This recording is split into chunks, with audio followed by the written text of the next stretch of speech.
আমরা যারা অহংকার করি, আমাদের ধন দৌলত, টাকা পয়সা, সম্পত্তি নিয়ে যারা আমরা অহংকার করি, যারা আমার নিজেদের এই টাকা পয়সা, ধন দৌলতের জন্য অন্যদেরকে ছোট মনে করি, যাদের কাছে সম্পত্তি নেই তাদেরকে আমরা ছোট মনে করি।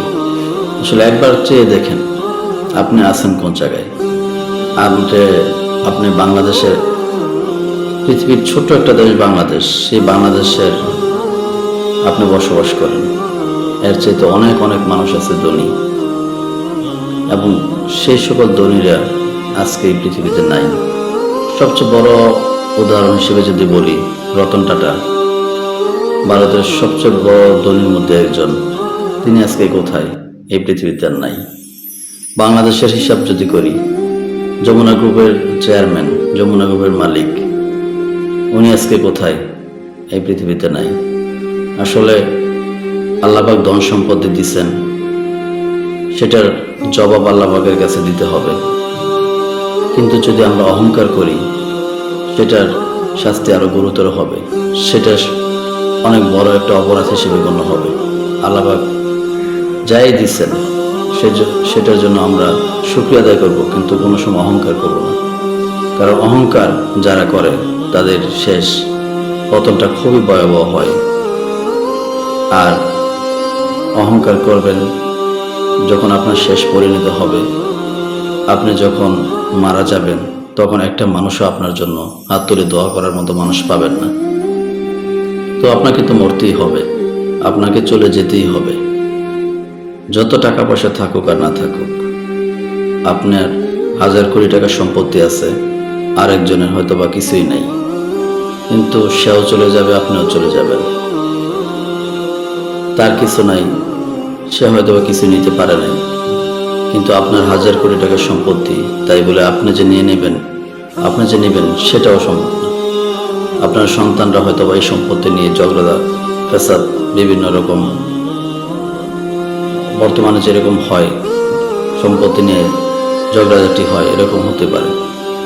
সম্পত্তি আপনার থেকেই যাবে, আপনি পৃথিবী থেকে চলে যাবেন। সেই জন্য অহংকার করাটা ঠিক না, এবং অহংকারকারীকে আল্লাহ পাক পছন্দও করেন না। নিজেকে পরিবর্তন করুন, চাই অহংকার করে, অহংকার থেকে বেরিয়ে আসুন। আর শেষ চিন্তাটা করুন যে এখন হয়তো আপনার শরীরে শক্তি আছে, সব কিছু আছে, কিন্তু যখন আপনার শরীরে শক্তি থাকবে না, মৃত্যুর খুব কাছাকাছি সময় আসবেন, তখন এই টাকা পয়সা, ধন সম্পত্তির অহংকার কিছুই কাজে আসবে না। তখন যত সম্পত্তি থাকুক না কেন, এই সম্পত্তির কোনো মূল্য আপনার কাছে থাকবে না। 1000 কোটি টাকার সম্পত্তিও যদি থাকে, আপনার শরীর যদি ভালো না থাকে, আপনার যদি অসুস্থ থাকেন, পৃথিবীর সবচেয়ে দামি খাবার, পৃথিবীর সবচেয়ে দামি উপহার, মূল্যবান ধন রত্ন, স্বর্ণ, টাকা পয়সা যাই থাকুক, যখন আপনি এই পৃথিবী থেকে যাওয়ার সময় হয়ে যাবে, তখন আপনার কাছে কিছুই ভালো লাগবে না। এটাই বাস্তব। আসলে আপনার যাই কিছু থাকুক, যখন আপনার আল্লাহ পাক যদি একটা রোগ দেন, এরকম রোগ যেটার কারণে আপনি হয়তো বা সুস্থ হবেন না, তখন আপনার কাছে কিছুই ভালো লাগবে না। অ্যাপেল কোম্পানির মালিক, সে আজকে নাই, তার টাকা পয়সার অভাব ছিল না, সে ক্যান্সারের কারণে মারা গেছে। ইরফান খান, ইন্ডিয়ার অভিনেতা, সেও মারা গেছে, টাকা পয়সার তো অভাব ছিল না।